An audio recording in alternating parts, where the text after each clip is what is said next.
기도하고 성경 공부 시작하겠습니다. 하나님 아버지 감사합니다. 말씀을 보게 하시고 말씀을 공부하게 하시고 또 말씀을 묵상하게 해주셔서 감사합니다. 하나님, 우리가 이 말씀을 듣고 시대를 살아가면서 무엇을 생각하고 살아야 될지, 무엇을 바라보고 생각해야 될지, 그리고 하나님이 어떻게 역사하시는지 이해할 수 있고 도전을 받고 위로를 받을 수 있는 시간 될 수 있게 해주시고, 무엇보다도 말씀을 배워가고 알아가는 것에 기쁨을 허락하여 주시옵소서. 하나님, 전하는 제 입술을 주관하여 주시고 주님이 전하고자 하는, 뜻하고자 하는 것을 잘 발견할 수 있는 시간 될 수 있도록 해주시옵소서. 감사드리며 예수님의 이름으로 기도드렸습니다. 아멘. 좀 오랜만에 또 성경 공부인데 다니엘 4장 28절에서 37절 해석이에요. 맥락은 28에서 30절 한 단락, 31에서 33절 한 단락, 34에서 35절 한 단락, 36, 37 한 단락 해서 총 4단락으로 나눠서 볼 거예요. 근데 중간에 이제 저번 성경 해석이랑 좀 겹치는 내용이 있기 때문에 거기는 좀 디테일하게 좀 덜 다룰 거예요. 여기일 거예요. 두 번째. 자, 먼저 28에서 30절인데 이 모든 일이 다 임하였다라고 나와요. 이 모든 일이.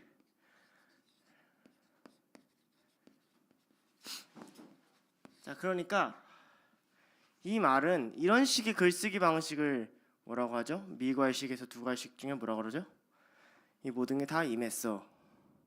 두괄식이라 그래요. 결론을 먼저 얘기하고 하는 형식의 글을 써요. 이 모든 이란 표현은 4장에서 참 다양하게 반복되는데 4장에 보면 4장 2절에 모든 만민을 느부갓네살이 다스려요. 그리고 어떤 꿈을 꿨는데 모든 지혜자들을 불러요. 그러고 나서 이 모든 일이 느부갓네살한테 일어나요. 이게 연결되는 이야기란 말이죠. 이게 왜 연결되냐면 이런 거예요. 28절부터 이 본문은 강하게 하나님의 주권적 역사를 잘 드러내요. 하나님이 이 모든 일이 결국 일어나게 하셨다. 하나님의 일이 반드시 일어나더라.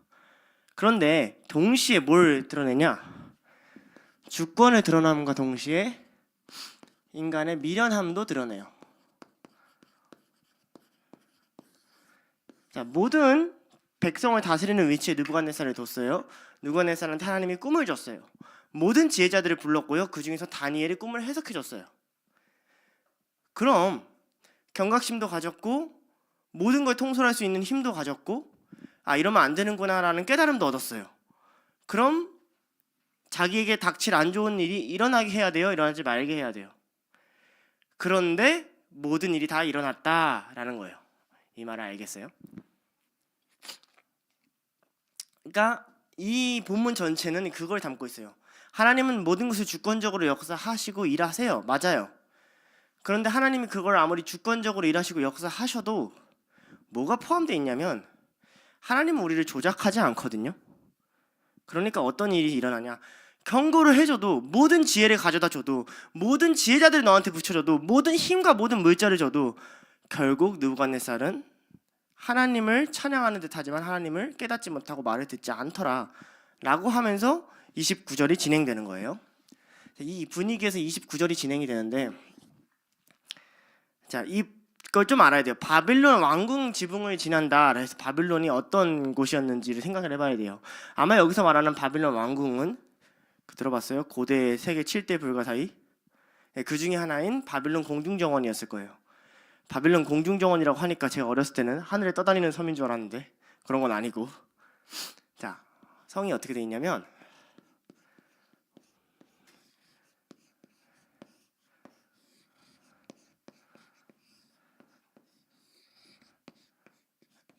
이렇게 케이크 모양으로 쌓여 있거든요. 그럼 보통 정원을 어디다 심냐면 정원을 여기다 심어요, 보통은. 왜냐면 그때는 물은 당연히 위에서 아래로 흐르니까 여기다 심어야 정원이 편하죠. 근데 정원을 어디다 심는 거예요? 여기다 심는 거예요, 여기다. 그리고 각 층마다, 섹션마다 각자 다른 나무를 공수해 와서 각자 다른 수분의 정도를 유그라테스 강에 끌어들여 와가지고 공급하게 하는 파이프 시스템을 만든 거예요. 미친놈들이죠. 자, 요쪽이 어쪽이냐? 성의 북쪽에 있어요. 성북이 아니라 성의 북쪽에 있고, 여기 큰 이제 성 왕국이 있고, 이 왕국의 남쪽에는 뭐가 있냐? 이쪽이 북쪽인가 이쪽이 남쪽이에요. 알아들으세요. 이쪽에는 마르둑이라고 하는 신전이 있어요. 이제 마르둑은 바빌론의 최고 하늘 신이죠. 그러니까 이렇게 쳐다봤겠죠. 믿기지 않겠지만 느부갓네살 왕이에요. 자, 이렇게 쳐다봤겠죠. 그러니까 이 성벽의 좀 대단함을 조금 더 설명해 보자면, 자, 급수시설 당연하고요. 성벽 자체가 어떻게 구성되어 있었냐? 이 성벽이 4마리 말을 끌고 다니는 마차가 성벽에서 도로가 아니라 양방향으로 달릴 수 있게끔 지어져 있었어요. 두께를 알겠죠? 그러니까 말 한마디 폭이 한 이 정도 되면 얘 4마리가 양쪽에서 달릴 수 있는 폭. 그러니까 성벽에 그 도로가 있었다고 보면 되는 거죠. 이런 성벽을 지었고, 또 20m 간격당 탑을 지었어요. 내벽의 두께는 7.7m였고 이걸 제외한 내 벽의 두께가 7.7m였고 외벽의 두께는 8.3m였다고 헤로도토스는 기록을 해요. 심지어 높이는 성벽이 각 높이가 아파트 6층 14m 정도 되는 높이였대요. 어마무시한 도시를 지은 거예요. 그러니까 거기를 딱 걸어봐요. 다 황금으로 장식돼 있고 석회암 돌바닥에 안전하지 않겠어요? 위대하지 않겠어요? 야, 씨, 어느 나라가 우리를 침략할까 생각되지 않겠어요? 그리고 그 앞에 쫙 펼쳐진 바빌론 신들과 그 신당들을 눈앞에 보고 있는 거죠. 왕궁을 거닌다고 할 때 성경은 이걸 굉장히 부정적으로 많이 써요. 대표적으로 어디서 이 부정적인 표현이 나오죠? 사무엘하 11장에 나와요. 사무엘하 11장에 다윗이 왕궁을 지붕 위를 거니다가 바세바를 범하는 장면이 나오죠. 왜냐하면 왕궁을 거닌다는 건 어떤 의미가 있냐? 그냥 산책해볼까라는 의미도 있지만 나 자신이 이룬 것을 살펴볼 때 하는 말이에요. 자, 여러분도 여러분의 왕궁을 거닐 때가 많을 거예요. 물론 여러분은 왕궁이라고 불릴 만한 곳인지는 모르겠어요. 여러분의 초가집, 여러분의 판잣집, 여러분의 레고집을 거닐 때가 있을지 모르겠어요. 그런데 태도는 똑같아요. 높이의 차이지. 어떤 태도? 내가 무엇을 이뤘지? 내가 무엇을 못 이뤘지? 못 이뤘으면 어떤 성벽에 뭘 더 세우면 되지? 이 도시에 뭘 더 만들면 되지? 이런 태도를 갖고 있었다는 거죠. 그러니까 시야는 당연히 위에서 아래를 향하겠죠. 굉장히 중요해요. 이번 부분에서는. 이런 그림을 그려주고 있는 거예요. 왜냐하면 당시에는 이스라엘 사람들이 바벨론에 살았을 테니까 왕궁이 어떤 곳인지를 굳이 묘사할 필요가 없는 거죠. 자세한 묘사가 있을 때는 그 청중이 그것을 경험하지 않았을 경우 더 자세한 묘사가 들어가는데, 이런 경우에는 청중이 이미 이 안에 살고 있거나 이것을 경험하고 있다고 보면 좋을 것 같아요. 자, 그러면서 두 가지를 얘기해요. 능력과 힘을 통해 건설을 하는데 명예와 존귀를 갖게 된다. 그러니까 능력과 힘으로 명예와 영광, 여기 이제 존귀란 뜻인데 영광을 갖게 된다라는 말을 30절에 한단 말이죠. 위엄의 영광이라고 번역이 돼요, 한국어로는. 근데 이게 무슨 말이냐? 이런 말이에요. 그가 생각하는 능력과 힘, 이건 이제 외적인 조건이거든요. 외적인 조건인데, 원래 이 위엄의 영광이라고 번역된 이 단어는 내적에서 나와야 돼요. 안에서 나와야 되는데, 얘가 이걸 어디에 지금 비유하고 있냐면 도성에 비유하고 있어요. 그죠? 그러니까 외적인 힘으로 자기가 생각하는 위엄이 외부가 아니라 외부에서 나온다는 거예요. 이게 세상의 논리예요. 스펙 좋은 직장, 괜찮은 학교, 괜찮은 교회, 그 외적 타이틀을 따내려고 했던 게 느부갓네살 왕궁의 기본 틀이에요. 그의 영광은 그의 내부에서 나오지 않아요. 그의 영광은 그의 힘과 능력으로 그의 외부를 건설하는 게 그가 갖고 있던 핵심이라는 거죠. 문제는 이거예요. 이 도성이 왜 교만의 도성이냐면 다니엘의 마지막 충고가 뭐였냐면 다니엘서 4장 27절에 다니엘이 이런 충고를 합니다. 네. 뭐라고 충고하냐면 제가 읽어드릴게요. 그런즉 왕이여 내가 아뢰는 것을 받으시고 공의를 행함으로 죄를 사하고 가난한 자를 긍휼히 여김으로 죄악을 사하소서. 그리하면 왕의 편안함이 혹시 장구하리이다 라고 얘기한단 말이에요. 그러면 어떤 도성을 지어야 돼요? 가난한 자가 살 수 있는 도성, 그죠? 약한 자가 편안한 도성. 그런데 나의 위엄과 나의 영광과 나의 능력을 드러내는 도성을 지었다는 거예요. 여기서 문제가 생겨요. 그러면서 29절에 이 예언과 이 왕의 태도 사이의 기간을 29절에 얼마로 잡죠? 29절 시작 부분을 볼까요? 12달으로 잡아요. 하나님이 어떤 상식적인 기회를 주신 거냐면 그로 하여금 도시를 설비하고 정책을 세울 수 있는 기간을 허락하신 거예요. 그런데 그는 어떻게 보면 우리가 저번에 큐티에서 다뤘던 사이 시간을 온전히 쓰지 않고 자기를 위해서 사용한 사람이 된 거죠. 내 도성, 내 위엄에 집중하게 된 거죠. 자신의 위엄을 나타나는 것으로 건설을 하고 약자를 위해서 베풀지 않았어요. 느부갓네살은 몰랐죠. 이 기간이 사실 하나님이 자기에게 주어진 회개의 시간이었다는 걸 몰랐어요. 여러분의 교만의 특징이 있어요. 교만한 자들의 특징은 하나님의 말씀을 가볍게 여겨요. 설교를 해도 찔리면 그때뿐이고 삶에 있어서 그것을 심각하게 받아들이지 않아요. 나는 하나님의 말씀을 무겁게 여기는데 어떻게 비교하면 아는 줄 알아요? 여러분 삶의 문제와 비교해서 하나님 말씀을 들어보면 어떤 것이 무겁게 여기는 것인지 어떤 것이 가볍게 여기신 것인지를 분별할 수 있어요. 여러분들이 무겁게 여기는 것은 여러분들이 반응하게 되어 있어요. 여러분들이 행동하고 고민하고 생각하고 그것에 매여 있어요. 하나님의 말씀을 무겁게 여긴다면 하나님의 말씀에 반응하고 생각하고 적어도 마음이 거기에 매여 있어야 한다는 거죠. 적용점인데 과연 우리는 우리 시대에 하나님이 하는 말씀, 하나님이 전해주는 말씀을 들을 귀가 있을까요?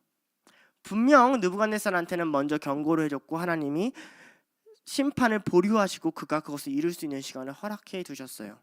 저는 우리나라가 또 우리 청년의 때가 그런 시간이라고 생각을 해요. 누가복음 21장 29절 30에서 33절에 이런 말이 나와요.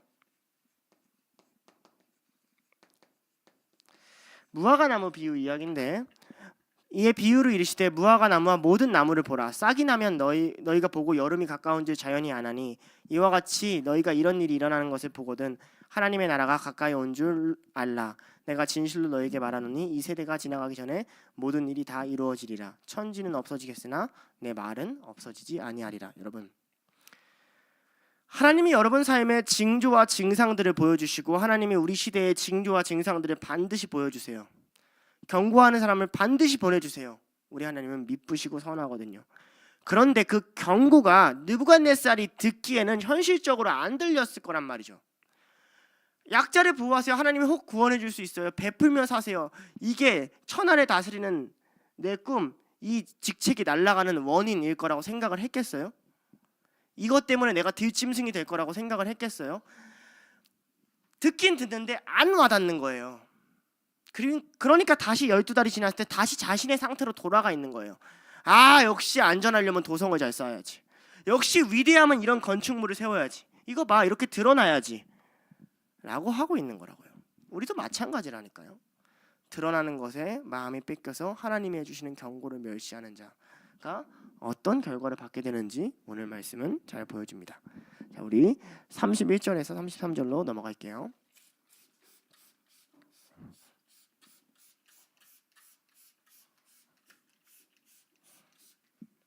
나에게 좀 지울 시간을 줘요.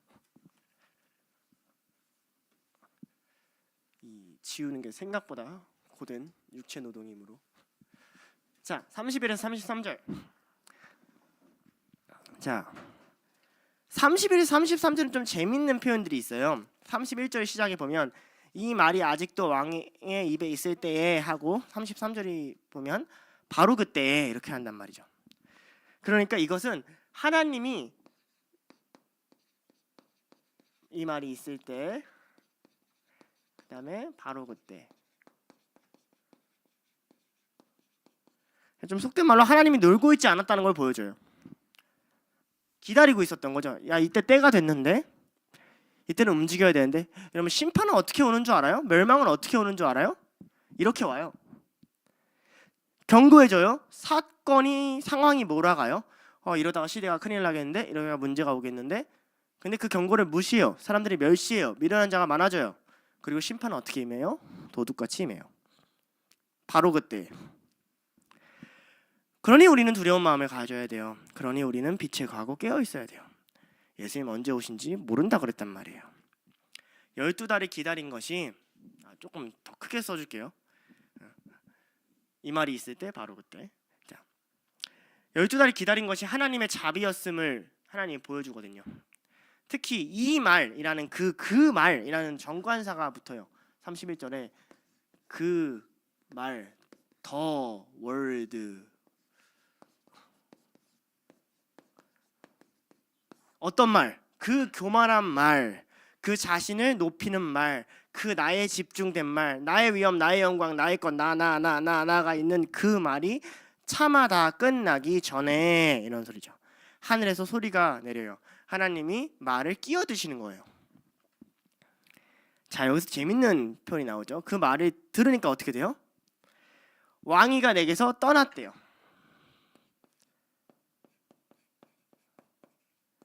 자, 지금 느부갓네살 왕은 자신의 이 영광을 뭘 때문에 받냐면 이 성 때문에 받거든요. 이런 큰 성을 짓다니. 역시 나의 왕궁은 훌륭해, 그죠? 하나님의 계획. 자, 봐봐요. 성을 왜 져요? 여러분, 왕궁과 성을 왜 져요? 기본적인 목적이 뭐예요? 외세의 침략에 보호하기 위함이죠. 성이 견고하면 마음이 안정되죠. 우리 마찬가지 아니에요? 통장에 잔고가 넘쳐나면 마음이 안정되고요. 내 번듯한 직장이 있고 내게 뭔가 이렇게 사회적으로 안정되면 마음이 안정돼요. 그게 없으면 삶이 불안하거든요. 맞아요. 그런데 하나님이 어떻게 하시냐면 외부의 세력을 들어와서 공격하는 게 아니라, 그가 생각했던 외적인 조건이 아니라 그의 내부를 무너뜨려 가지고 그냥 그 스스로 성 밖으로 나오게 해버려요. 이게 참 아이러니예요. 여러분이 1,000,000억을 벌고 로또, 예를 들면 여기 지금 연희가 있는데 연희가 로또를 딱 했는데 당첨이 됐어요. 연희가 560억이 당첨됐어요. 11조 하겠죠 설마? 그걸 11조를 하고 500 세금 떼고 한 500억 정도를 받았어요. 400 얼마 받겠네. 세금이랑 다 떼면. 자, 받았어요. 뭐 할 거예요? 근데 단 조건이 있어요. 그걸 받는 그 순간부터 정신병원에 평생 감금되고 미친 듯이 살아야 돼요. 받을 거예요? 왜요? 그러니까요. 이 말을 알겠어요? 외부를 쌓으면 뭐 하냐고요? 성을 견고하게 만들면 뭐 하냐고요? 그의 위엄과 권세가 어디서 오냐고요? 하나님이 지금 이 싸움을 하는 거예요. 내가 너를 끄집어내면 너가 무슨 의미가 있는데? 여러분이 원하는 곳에 갔어요. 여러분이 이루고 싶은 걸 이뤘어요. 그런데 딱 거기 들어가서 여러분이 갑자기 미쳐버려. 막 갑자기 막 스트레스 받아가지고 여러분이 막 제정신이 아니야. 견딜 수 있어요? 못 견딘다고요.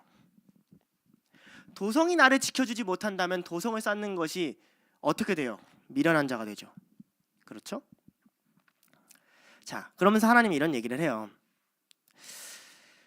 31절과 32절에 하나님이 하시는 말이 조금 다른데, 31절은 하나님이 뭐에 대해서부터 끄집어내냐면 그의 왕권으로부터 끄집어내고, 32절은 하나님이 그를 인간성으로부터 끄집어내요. 이게 되게 재밌는 포인트예요. 느부갓네살은 자신을 어느 위치로 생각했냐면, 신이 있고 인간이 있으면 느부갓네살은 어디로 생각했겠어요? 내가 신이라고는 생각 안 한 것 같죠. 지극히 높으신 하나님 막 이러니까. 그죠? 그래도 어디? 한 요쯤?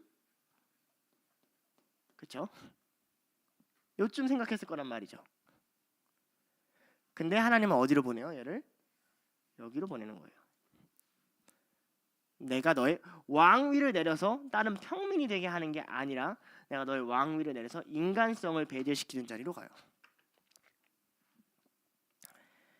하나님이 능력이 없어서 우리의 인격을 존중해 주는 게 아니고요. 하나님이 불가능해서 우리를 제정신으로 놔두는 게 아니에요. 바벨론의 날씨는요, 낮에는 영상 40도에서 45도까지 올라가고요, 밤에는 영하 1, 2도까지 내려가요. 그럼 생각해봐요. 벗은 몸으로 영상 40도와 45도의 태양을 쬐고요, 새벽에 그 안개 때문에 몸이 젖어서 영하 1도와 2도를 버텨요. 그의 몸이 어떻게 됐겠어요? 이런 인간 추방의 모티브는 사실 창세기 3장에서 나옵니다. 그렇죠? 우리가 죄를 지음으로, 우리가 교만하게 됨으로 어떻게 돼요? 하나님의 영광에서 떠나 짐승과 같은 삶을 살게 돼요. 유리하는 삶, 방황하는 삶. 성경은 이걸 끊임없이 제안하고 있어요. 종교, 기독교, 예수 그리스도를 믿는다는 건 사실 인간성을 회복하는 길이거든요. 그러니까 다시 말하면 여러분 사회에서 만나는 수많은 친구와 이 사회 제도들은 다 그 유인원들이 쌓아놓은 그런 거라고 볼 수 있죠. 아직 인간과 동물을 짬뽕시켜놓은 혼란스러운 존재들. 하나님은 우리를 인간으로 만들기 위해서 예수 그리스도를 보냈어요. 하나님은 우리를 신으로 만들기 위해서 예수 그리스도를 보낸 게 아니고요. 그래서 예수님은 참 하나님과 참 사람이잖아요. 하나님이 하는 말이 뭐냐면 사람처럼 사는 게 뭐냐, 예수님처럼 사는 거다예요. 착각하면 안 돼요. 예수님처럼 사는 건 신처럼 사는 게 아니에요. 예수님처럼 사는 게 사람답게 사는 거예요. 자, 근데 우리가 여기 이런 고민을 해볼 수 있어요. 과연 느부갓네살 왕은 좀 너무하다라고 느낄 수 있지 않아요? 과연 느부갓네살 왕이 그래도 좀, 왜냐면 우리는 두려움이 있잖아요. 우리 인간인데 하나님 갑자기 어느 날 와가지고 내 교만을 보고 너희 미쳐라 이러면 좀 너무하다, 그죠? 근데 한번 볼게요. 여러분 생각해 볼게요. 정신병동에 들어간 모든 사람이 자기가 미쳤다라는 걸 확실히 알까요? 아니면 모르는 환자도 있을까요? 모르는 환자도 있겠죠. 근데 그 모르는 환자가 자기가 그것을 자각하지 못한다고 해서 미친 행동을 계속한다면 그 사람은 미친 거예요, 안 미친 거예요? 미친 거죠. 자각하지 못해도 자기가 미친 짓을 계속한다면 미친 거잖아요, 그죠? 그럼 느부갓네살 왕은 언제 미쳤어요? 여러분 이거 생각해 볼 필요 있어요. 이때 미쳤나요? 난 그렇게 생각 안 해요. 나는 이때 미쳤다고 생각해요. 하나님 보시기에 미친 거죠. 있어야 될 자리에 없고 군림하지 말아야 될 위치에 군림하니 자기가 자각하지 못할 뿐 끊임없이 미친 짓을 해야 되는데 이게 어떻게 제정신이 아닌 거예요. 하나님 입장에선 똑같아요. 네가 짐승처럼 가나 거기서 왕처럼 누리나 둘 다 미친 거라고요. 여러분이 우리 스스로가 죄를 잘 몰라서 그래요. 내가 정상적이라 생각하고 사회의 규율에 합당하다 생각하면 그것은 정상인 것이고, 내가 짐승처럼 낮아지게 되면 그건 미친 거라고 이분법적으로 나누니까 어떻게 하나님 그를 미치게 만들었습니까? 할 수 있는데, 제가 생각하기에 하나님이 보시기에 이미 느부갓네살 왕의 태도는 미친 자와 다를 바가 없었을 거라 생각해요. 32절에는 이 말이 느부갓네살 왕에게만 임한 건지 아니면 다른 모사에게 임한 건지 우리가 좀 생각해 볼 필요가 있어요. 그런데 아마 32절의 말은 왕에게만 직접 임했을 것 같고, 그럼에도 다니엘의 이제 예언을 같이 들었기 때문에 모사들이 7해 이후에 찾아왔을 것으로 생각을 해요. 그러니까 어떤 의미로는 이제 이 예언의 성취에 대한 믿음이 있는 거죠. 자, 그런데 이것에 대한 역사적인 사료나 기간은 사실 불분명해요. 바빌론의 자료에는 느부갓네살 왕이 중간에 사라졌더라라는 기록이 없긴 해요. 그래서 정확히 어떤 시기에 왕이 나라를 떠났을까를 우리가 추론하기는 조금 어려워요. 당시 기록 자체가 굉장히 적은 것도 있고요. 그리고 왕이 복귀를 했다면 역사적으로 그런 것들을 잘 기록하지 않기도 하고요. 우리 조선왕조실록 같은 나라가 거의 없잖아요. 우리 왕이 이것을 쓰지 말아라 하면 이것을 쓰지 말라고 왕이 말했다. 너 이거 쓰지 말라니까 너 이거 쓰지 말라고. 우리 조선왕조실록만 좀 이렇지. 그 다음에 성경만 좀 사람들의 죄를 끄집어내지. 다른 왕조들은 많이 지우니까. 그런데 재밌는 표현은 이거예요. 봐봐요. 33절인데 바로 그때 이 일이 누구에게 임해요? 나 느부갓네살에게 음항으로 내가 사람에게 쫓겨나 소처럼 풀을 먹고 몸이 하늘 이슬에 젖고 머리털이 독수리 털과 같이 자랐고 손톱은 새 발톱 같이 되었더라. 자, 우리 문학 비평을 좀 해봅시다. 자, 생각을 해봐요. 이거 지금 관찰자 입장이에요? 1인칭 입장이에요? 1인칭 입장이에요. 근데 더 놀라운 건 묘사된 것도 1인칭 입장이에요. 그러니까 멀리서 어떤 포즈를 하고 있었고 어떤 동작을 하고 있었고 이런 것이 3인칭 입장이에요. 그렇죠? 그런데 이거 한번 따라와 봐요. 정신을 차렸어요. 가장 먼저 풀을 뜯어먹고 있으면 그게 느껴지겠죠. 이게 뭐야? 그리고 몸이 으슬으슬 떨리겠죠. 그렇죠? 그리고 머리카락이 눈을 가리고 있다는 시야가 분별이 되고 정신 차리면 손발톱이 보이겠죠. 자, 누구의 시선을 따라가요? 느부갓네살 왕의 시선을 따라가요. 그러니까 뭘 추론할 수 있냐면 그 7년 동안 인간의 이성이 사라지고 7년 만에 제정신을 차린 상태라는 것을 알 수가 있죠. 우리가 이런 식으로 글이 기록돼 있어요. 하나님 앞에 느부갓네살 왕은 자신 인간의 실체, 즉 사회 밖을 벗어나서 내가 하나님 앞에 독대했을 때 나는 어떤 상태가 되는가를 느부갓네살은 마주하게 되죠. 여러분, 우리가 그냥 인간으로서 아무것도 아닌 존재로서 하나님 앞에 서면 이렇게 돼요. 입은 소처럼 풀을 뜯어먹고 몸은 하늘 이슬에 젖고 머리털이 독수리 털과 같이 자랐고 손톱은 새발톱 같이 된 상태로 마주하게 될 거예요. 하나님이 우리의 인간성을 지켜주시니까 여러분의 입은 스테이크를 씹어먹고 몸은 롱패딩을 입으며 머리털은 그쵸? 손톱, 네일아트, 그쵸? 할 수 있는 게 되는 거지. 적용해 볼게요. 겸손은 언제 배우냐?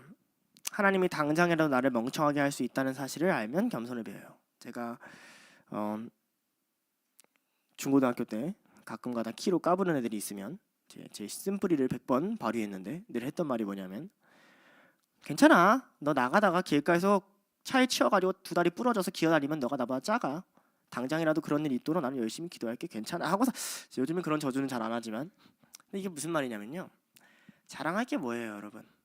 또 두려워할 건 뭔데요? 느부갓네살 왕이 뭐가 위대한데요? 그가 뭘 할 수 있는데요? 하나님이 건드시면 실력이 없다고요 여러분이? 아니면 능력이 있다고요? 여러분 뭘로 여러분의 능력을 검증하시고 뭘로 두려워하시는데요? 이게 교만이에요. 둘 다 기준점이 어긋났잖아요. 이런 경험 한번 해보면 저도 여러분 평생의 겸손은 깨달을 텐데 내가 어떻게 겸손하고 내려놓기 어려운 분들 기도해 드릴까요? 저 리더님 제가 겸손을 잘 모르겠어요. 이거 한번 딱 한 3년만 경험해 보면 여러분 진짜 남은 인생 길잖아요. 그죠? 그 모든 인생 가운데 절대 교만하지 않고 하나님 앞에 늘 겸손하고 늘 성실하게 살아갈 수 있을 텐데 딱 3년만 여러분은 벗은 몸으로 독수리 같은 머리카락과 새와 같은 손톱과 아멘? 은혜를 주시잖아요. 세상을 따라가면 안 되죠. 언제든 기독교는 이런 고백을 하는 자예요. 주님 나에게 그 무엇도 거두어갈 수 있습니다. 이게 왜 중요하냐면요. 다니엘은 그런 고백을 하는 자예요. 다니엘이 뭘 보겠어요? 느부갓네살 왕한테 하나님이 왕위를 빼앗아갔어요. 느부갓네살 왕한테만 하나님이 왕위를 빼앗아갔나요? 이스라엘에게도 하나님이 왕위를 빼앗아갔어요. 다니엘이 그걸 인정해야만 하는 사람이었어요. 느부갓네살 왕도 그걸 인정해야만 하는 걸 하나님이 보여주는 거예요. 다니엘한테. 그 어떤 민족도 어떤 왕위도 너의 인간의 힘으로 세울 수 있는 게 없어. 세워도 내가 세우고 무너뜨려도 내가 무너뜨려. 그게 겸손이에요. 자, 34절과 35절 가도록 할게요. 또 지워야 되네.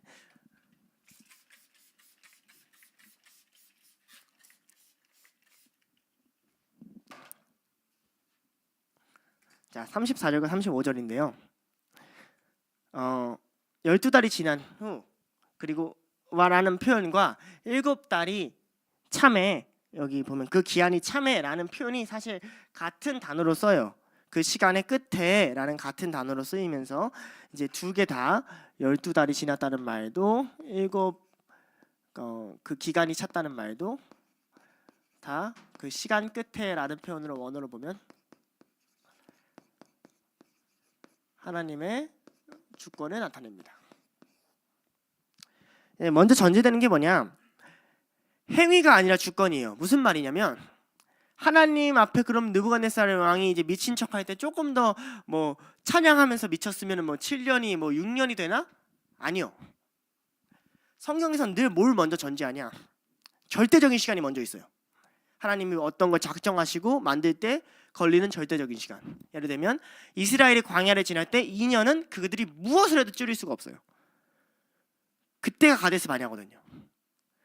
거기서 반드시 경험해야 되는 만나와 메추라기 있고 반석의 물이 있어요. 근데 그것을 거룩하게 가냐 거룩하지 않게 가냐 해서 그 기간이 연장되냐 축소되냐는 있어요. 무슨 말인지 알죠? 순서가 행위가 먼저 가냐 하나님의 주권이 먼저예요. 우리가 이걸 받아들여야 우리가 신앙이 문제가 안 돼요. 근데 우리가 가끔 어떤 문제를 갖게 되냐면 행위를 주권보다 앞에 놓을 때가 있어요. 두려워서. 이렇게 하면 이 기간이 짧아지지 않을까? 웃기는 소리 하지 말아요. 하나님이 어떤 기간을 정해두신 거면 그 기간은 무조건 이뤄두게 돼 있어요. 그런데 그 기간을 연장시키는 건 우리의 행위와 우리의 태도의 몫이에요. 이걸 알아야 돼요. 예수님이 공생애를 지나고 사역을 3년 하는 건 무슨 수를 써도 줄일 수가 없어요. 예수님이 나 빨리 십자가 질래 하고 십자가를 지는 게 되지 않는다고요.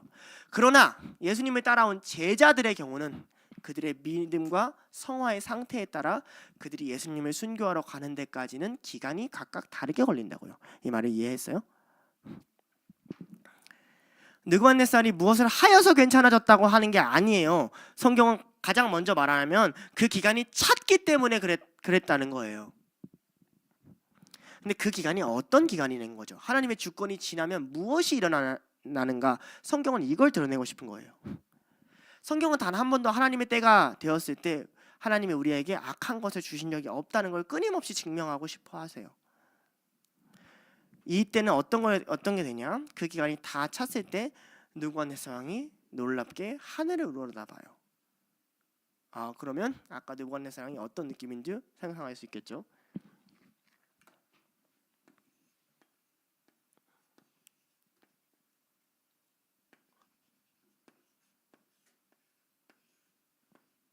사람이라고 치면 발톱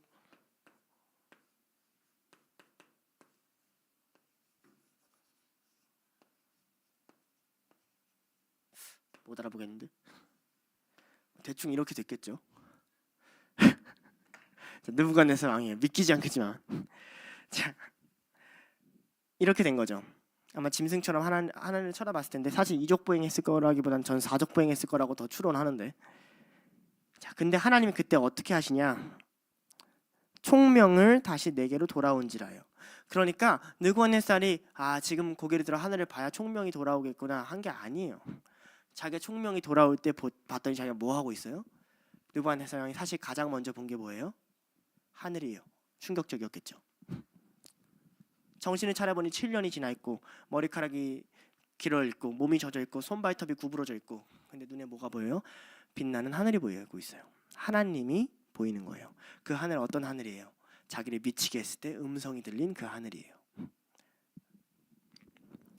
총명을 회복시켜요. 근데 이 총명이란 단어가 이제 다니엘서에 딱 4번 나오는데 이 단어가 처음 나왔을 때가 어디냐면 다니엘이 왕이 다니엘서 2장에 첫 번째 꿈을 꾸었거든요. 그 신상 꿈 첫 번째 꿈을 꿔서 이거 해석할 수 있는 사람 찾아와 이래가지고 다 죽일 거야. 이럴 때 하나님이 다니엘 차례에 다니엘에게 해석을 보여줘요. 그죠? 다니엘 여기서 누구를 찬양하죠? 하나님을 찬양해요. 나는 하나님의 찬양에서 처음 등장하는 말이 이 총명이라는 단어인데 어디 나오냐면 다니엘서 2장 21절에 나와요. 근데 이 찬양이 굉장히 놀라워요. 다니엘서 2장 21절 그는 때와 계절을 바꾸시며 왕들을 패하시고 왕들을 세우시며 지혜자에게 지혜를 주시고 총명한 자에게 지식을 주시는도다. 놀랍게도 2장 21절이 실현되는 장면이 4장 30 몇 절이야? 4절에 나와요. 이게 참 신기한 거죠.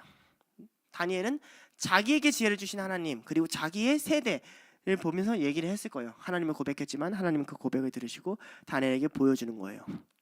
그러니 느부갓네살 왕의 이 사건은 사실 느부갓네살 왕에게만 깨달음을 주는 게 아니라 다니엘에게도 깊은 울림을 주겠죠. 그가 총명이 돌아왔다는 걸 그의 지혜자들과 모사들한테 이야기했겠죠. 다니엘은 이 사실을 들으면서 자기의 찬양과 왕의 사건을 비교해서 같은 표현을 써주는 거예요. 지혜라는 다른 단어가 있는데도 일부러 이 단어를 끄집어 와서 하나님이 그때 내 입술에 스쳐 지나가서 고백하게 했던 것을 이루셨다. 이 표현이 굉장히 중요해요. 왜냐하면 다니엘은 후대에 나라들이 어떻게 될 것이며 하나님이 어떻게 이스라엘을 회복해 주실 건지를 예언해야 되는 이 사명감을 받고 있거든요. 그러니 다니엘 자체 스스로도 그 사명감을 깨닫고 하나님 나의 말씀을 들으신다는 것을 보는 것이 굉장히 중요하죠. 자, 놀랍게도 느부갓네살 왕은 왕궁에서 내려다볼 때 지혜가 떠나고 짐승의 몸이어도 올려다볼 때 총명이 돌아와요. 성경은 이 대조를 말씀을 통해 드러내고 싶어하고 있어요. 무슨 말이냐?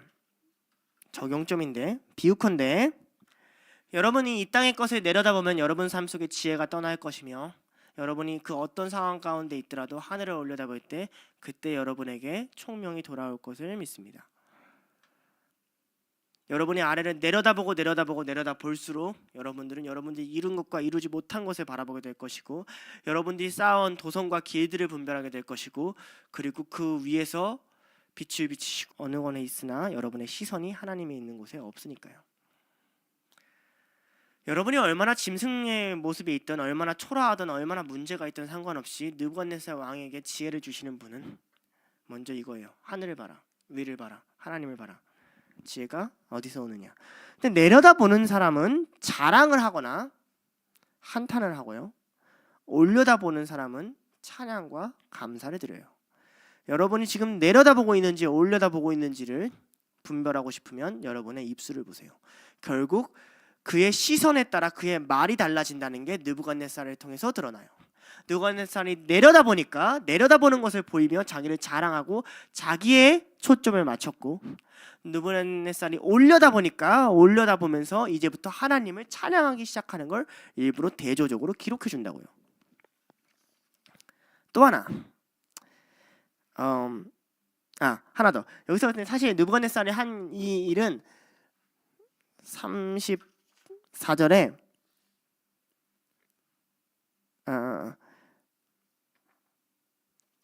지극히 높으신 이에게 감사하며 찬양했다는 찬양이 사실 원어적으로는 조금 달라요. 찬양이 아니라요. 송축이에요. 우리 배웠죠? 복을 올려드리는 것. 이게 되게 재밌는 개념이에요. 왜냐하면 그전에는 하나님이 복을 주셔서 자기의 것으로 돌렸잖아요. 근데 이제는 정확히는 뭘 하냐면 복을 하나님께 돌리는 행위를 느부갓네살 왕이 해요. 네. 그런데 느부갓네살 왕은 어떻게 되냐면 이런 대조도 있어요. 자, 왕 사람은 영원을 바라보게 돼 있어요. 세상은 어디에 매여 있냐면 과거에 매여 있어요. 결국 어떤 과거를 쌓고 싶느냐가 이 세상의 결론이에요. 왜냐하면 그들은 영원이 없으니까. 그들은 자신 삶이 끝나고 과거에 매이게 되어 있으니까. 영혼은 어떻게 누릴까요? 여러분 영원성이라는 걸 어떻게 여러분 영원하신 하나님 누려봤어요? 내가 옛날에 설교 때 요거 다루긴 했었는데 1월달이어서 2월달인가 그래서 없는 사람들 많아요. 영혼은 있잖아요. 그 전에 미안해요.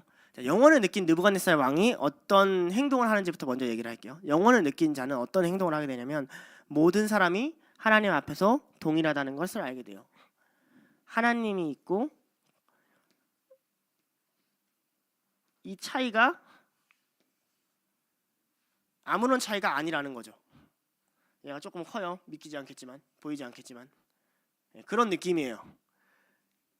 이 높이가 너무 크면 이 높이를 경험한 사람은 인간 사이의 이 높이로 안 보인다고요.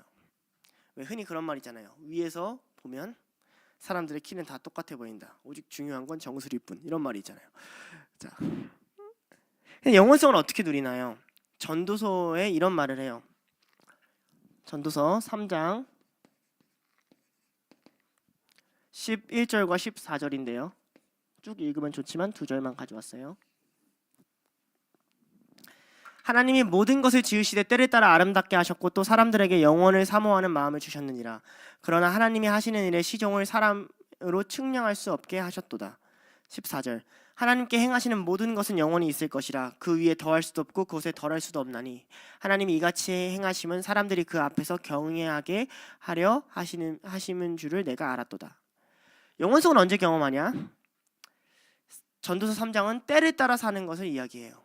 슬플 때가 있는데 슬프면 기쁠 때가 있고 기쁘면 또 사라지고, 영광이 받을 때가 있는데 영광을 못 받을 때가 있고, 내가 좋은 걸 얻었는데 좋은 걸 잃어버릴 때가 있고, 힘든 게 영원할 줄 알았는데 힘든 게 영원하지도 않고. 영원한 건 누구밖에 없어요? 하나님밖에 없다. 이게 전도서의 이야기거든요. 다시 말하면 모든 것에 한계가 있고 난 내일 일을 모른다는 그 한계 속에 우리가 던져졌을 때야만 우리는 영원성을 알아요. 왜냐하면 우리는 늘 우리가 처한 상황이 진실 같고 영원할 것 같거든요. 근데 그게 거짓이라는 걸 하나님을 만나야 알아요. 제가 영원히 이렇게 설교할 것 같나요? 몰라요. 샹. 여러분 영원히 그 상황에 있을 것 같나요? 아닐걸요? 그러니 경외하는 거예요. 주님 두렵습니다. 바뀔까 두렵습니다. 영원하신 분을 놓칠까 두렵습니다. 온전한 자도 두렵고 온전하지 못한 자는 더 두렵고 모든 이로 하나님을 경외하게 하려 하심이라. 느부갓네살은 누구랑 굉장히 비슷하냐면 욥과 굉장히 비슷해요. 시작점은 달라요. 한 사람은 교만했고 한 사람은 교만하지 않았어요. 그런데 스토리가 진행되면 진행될수록 욥과 굉장히 비슷해요. 둘 다 창조주이신 하나님을 만났어요. 둘 다 인생의 절망으로 떨어져요. 그리고 그 창조주이신 하나님을 만났을 때 그의 모든 문제와 고통의 원망이 사라지고 회개와 찬양만이 남게 돼요. 자, 그런 의미에서 굉장히 비슷해요. 무슨 말이냐? 여러분이 창조 세계로 내던져지면 내던져질수록 여러분은 영원성을 느끼게 돼요. 창조 세계가 뭐예요? 하나님이 운행하시는 곳, 여러분이 할 수 있는 게 없는 곳. 그가 수면 위로 운행하셔서 만드시는데 여러분이 뭘 할 수 있어요? 여러분이 할 수 있는 게 없는 곳, 세상의 구조 밖에 있는 곳, 어쩔 수 없이 끌려가야 되는 것, 영원하신 그분이 없으면 가지 못하는 그 창조 세계에 느부갓네살이 놓였을 때 깨닫게 된 거예요. 그전에는 내가 과거에 한 것들을 봐라 하고 자랑했다면, 자기를 찬양했다면, 이후에는 하나님은 영원하신 분이고 그의 나라는 영원하다 라는 어떤 의미로는 경험하지 못한 자에게는 뜬구름 잡는 것 같은 찬양을 시작하기 시작했다고요. 여러분 이게 먼저 느부갓네살이 하는 찬양의 핵심이에요. 그러면서 무슨 말을 해요? 원망을 하지 않고 이렇게 말해요. 36절에 하늘의 군대에게든지 땅의 사람에게든지 땅의 모든 것을 없는 것 같이 여기시며 그는 자기 뜻대로 행하나니 그의 손을 금하든지 혹 이르기를 내가 무엇을 하느냐 할 자가 아무도 없느니라. 자, 영원성을 체험한 자가 하는 고백이에요. 하나님이 어떻게 할 수 있다고 생각하는 건 그냥 하나님을 작게 여겨서 그래요. 근데 정말 느부갓네살이 만난 하나님을 생각해 보세요. 7년 동안 자연에 던져졌는데 자기가 살아있어. 얼어 죽어야 되고 물려 죽어야 되고 벌레 맞아 죽어야 되고 번개 맞아 죽어야 되고 열사병 걸려 죽어야 되는데 손발은 다 어그러져 있고 피부는 다 뭉개져 있는데 자기가 살아있어. 하늘이 나를 보호했어. 경험해봐요. 하나님은 어떻게 뭘 얘기할 수 있겠어요? 당신 나한테 왜 이러셨습니까? 얘기할 수 있겠어요? 아 정말 크시구나. 여러분의 환난보다 큰 하나님을 경험하지 않으면 여러분은 환난은 결코 이길 수 없습니다. 여러분의 환난 가운데 여러분이 할 수 없는 곳에서 하나님은 하나님의 크심을 증명하십니다. 여러분이 할 수 있는 곳에서 하나님이 증명하시면 여러분은 여러분의 생각의 틀에 또 하나님을 가두기 때문에 그래요.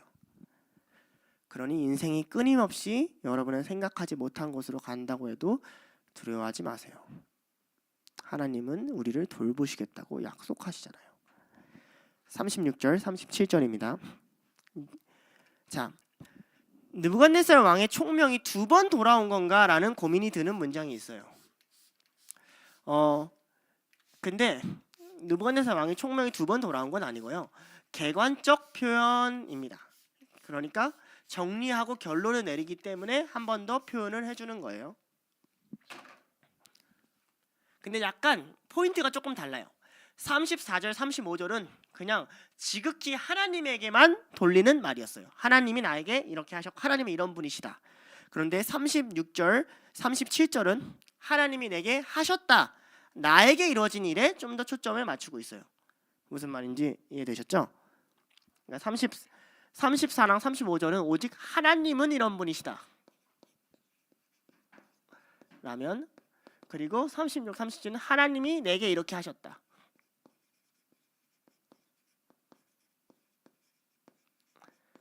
전문적인 용어로 요거를 찬양 기도라 그러고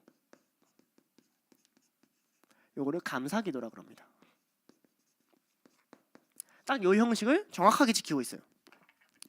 근데 총명이 돌아와서 하나님을 찬양하는 것과 또 총명이 돌아서 감사하는 두 파트가 있다는 거죠. 두 번 돌아온 게 아니라.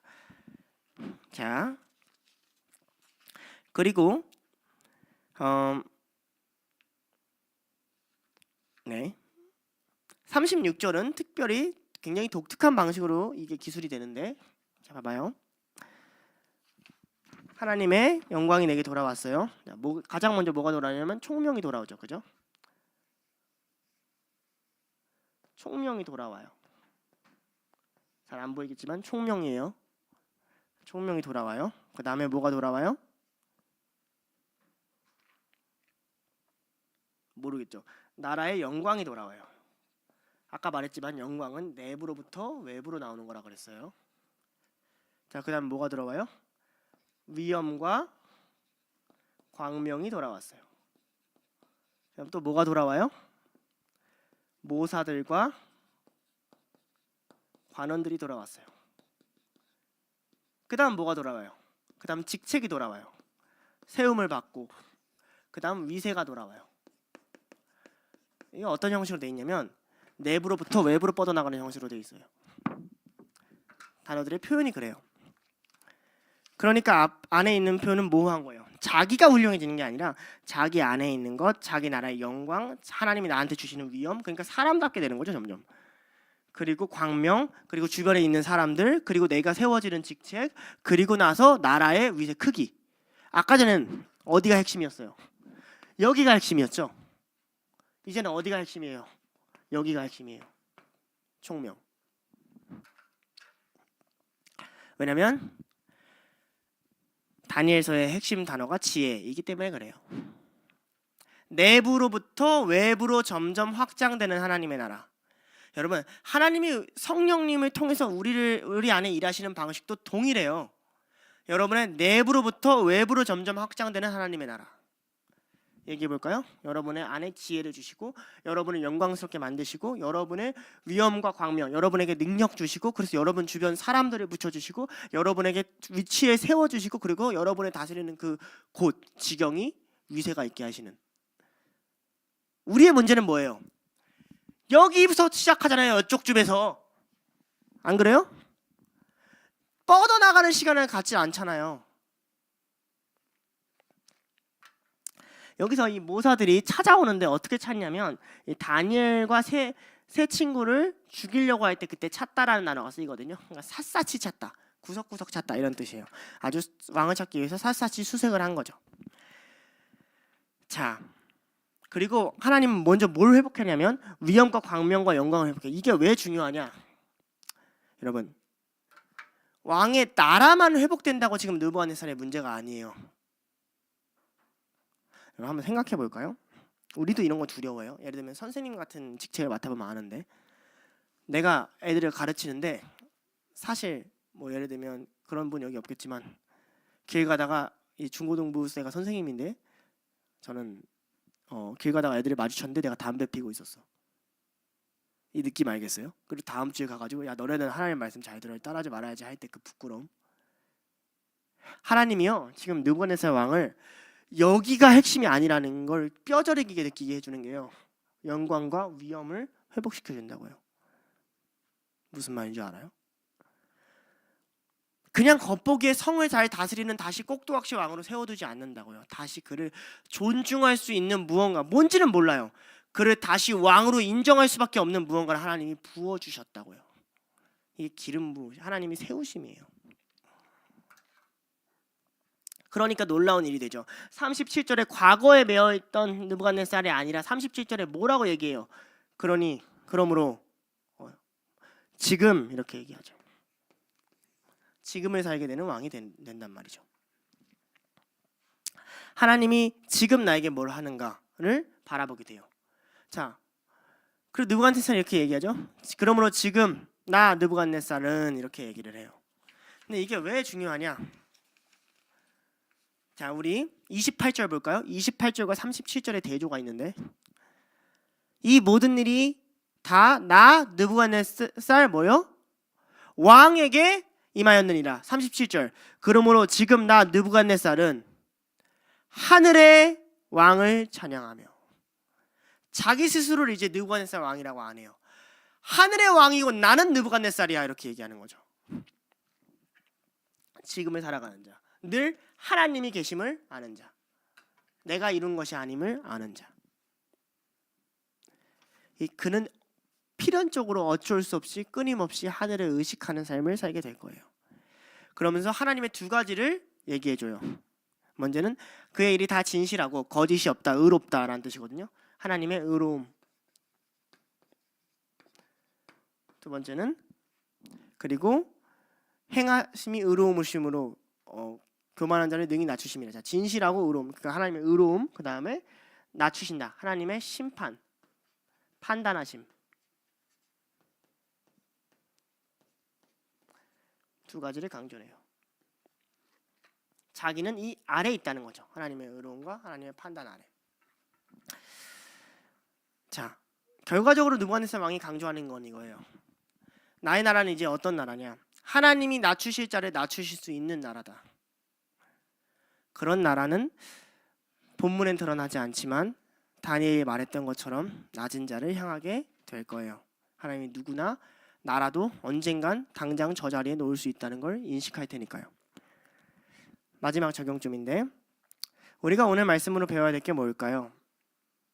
제가 세 절만 읽어줄게요. 잠언 1장 7절, 9장 10절, 110편, 111편 10절. 잠언 1장 7절, 9장 10절, 10편 111편 10절. 잠언 1장 7절. 여호와를 경외하는 것이 지식의 근본이거늘 미련한 자는 지혜와 훈계를 멸시하느니라. 잠언 9장 10절. 하나님을 경외하는 것이 지혜의 근본이요 거룩한 자를 아는 것이 명철이니. 시편 111편 10절. 여호와를 경외하는 지혜의 근본이라. 그의 계명을 지키는 자는 다 훌륭한 지각을 가진 자이니 여호와를 찬양함이 영원히 계속되리로다. 때로는 우리는 이 말씀을 단순히 신앙적인 말로 여길 때가 있는 것 같아요.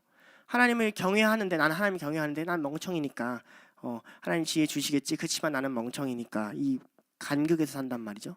근데 만약 오늘 말씀은 뭘 보여주냐면 이 말씀이 비유가 아니라 이 말씀이 실제임을 나타내요. 아니 여호와를 경외할 때 총명을 줄 거예요. 여호와를 경외하는 자가 총명을 갖게 될 거고 여호와를 경외하지 않는 자에게 내가 총명을 뺏을 거야. 그는 낮추고자 하는 자를 누구나 낮추고 그가 높이고자 하는 자를 누구나 높일 거야. 그런데 하나님이 누구를 낮추고자 하고 누구를 높이고자 할까요? 성경은 분명히 말해요. 그는 교만한 자를 낮추기 원하고 그는 겸손한 자를 높이기 원한다. 하나님을 경외하는 것이 지식의 근본이에요. 이 말은 하나님이 미래를 다 아시니까 어떻게든 하나님 잘 믿으면 될까? 물론 그런 의미도 있어요. 더 나아가서 실제적인 의미도 있어요. 경외하면 지식이 생겨요. 경외하면 지혜가 생겨요. 성경은 그렇게 언급하고 있어요. 경외하면 총명이 생겨요. 하늘을 봐야 하나님이 보이고 길이 열려요. 느부갓네살 왕을 통해 다니엘은 이런 얘기를 하고 있는 거예요. 이스라엘 백성들은 이 당시에 어디로 갈지를 몰랐을 거예요. 포로잖아요. 바벨론에 있잖아요. 무엇을 먹고 살죠? 내가 어떻게 살죠? 걔네들이 맨날 공격하는데 핍박당하잖아요. 그런데 왕을 낮추시는 하나님을 끄집어와요. 그러면서 무슨 얘기를 해요? 하나님 경외해. 이 얘기하는 거예요. 하나님 두려워해. 하나님 찬양해. 그러면 그가 왕을 다시 세우든 우리의 왕도 남유다의 왕도 다시 세우시리라 라는 소망을 던져주는 장면이 오늘 말씀의 마지막 장면이에요. 여기까지 하고 기도하도록 하겠습니다. 기도하시겠습니다. 하나님 아버지 감사합니다. 당신이 없으면 짐승 같은 우리를, 방황하고 떠들 우리를 하나님 붙들어 주셔서 주님 경외하게 하시고 지혜를 허락하시면 감사합니다. 그러나 우리는 끊임없이 느부갓네살 왕처럼 지극히 높으신 이를 인식하고 그의 경고를 들음에도 끊임없이 아래를 쳐다보고 내가 이룬 것들과 이루지 못한 것들에 매여 있는 미련한 자임을 고백합니다. 주님, 진정 두려워할 분을 두려워하게 하옵소서. 당신이 나의 삶을 치시면 저 바닥 짐승까지 구르게 할 수 있음을 보게 하옵소서. 그리고 지금 나에게 허락한 은혜를 하나님 다시 한번 돌아보게 하옵소서. 그리하여 원망하는 자가 아니라 하나님을 경외하는 자 되게 하시고 하나님께 송축하는 자 되게 하시고 하나님의 뜻을 분별할 수 있는 그런 소망을 가진 자가 될 수 있도록 우리를 인도하여 주시옵소서. 감사드리며 예수님의 이름으로 기도드립니다. 아멘.